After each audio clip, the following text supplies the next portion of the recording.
तो short term का मतलब यहां पे बोला गया है विद इन 12 मंथ्स, ठीक है।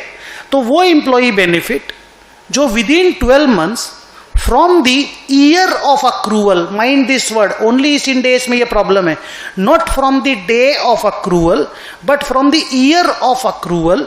अगर कोई employee benefit with in 12 months from the year of accrual payable होता है तो हम उसको शॉर्ट टर्म इंप्लॉई बेनिफिट बोलेंगे, और पैरा 4 में जो अकाउंटिंग प्रोसेस है उसके हिसाब से उसकी अकाउंटिंग करेंगे।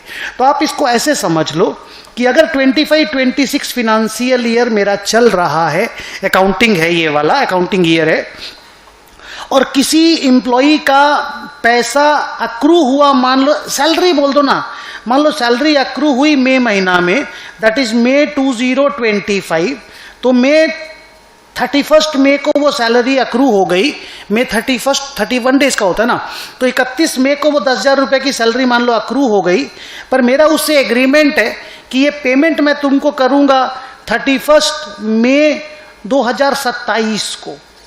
ध्यान दो, 31 मई 2027 को पे करूंगा। मतलब क्या हुआ, इसका ईयर ऑफ अक्रूवल देखो, ईयर ऑफ अक्रूवल इज 25-26, उसका एंड देख लो 26 मार्च, वहां से 12 महीना ऐड कर दो, 26 माने 2027 मार्च, 2026 मार्च था, 2027 मार्च, तो 27 मार्च के अंदर अंदर अगर पेएबल है तो शॉर्ट टर्म, 2027 मार्च के बियॉन्ड अगर पेएबल है तो लॉन्ग टर्म। तो इसमें ध्यान देने की बात है, payable with in 12 months from the end of the year in which it accrues.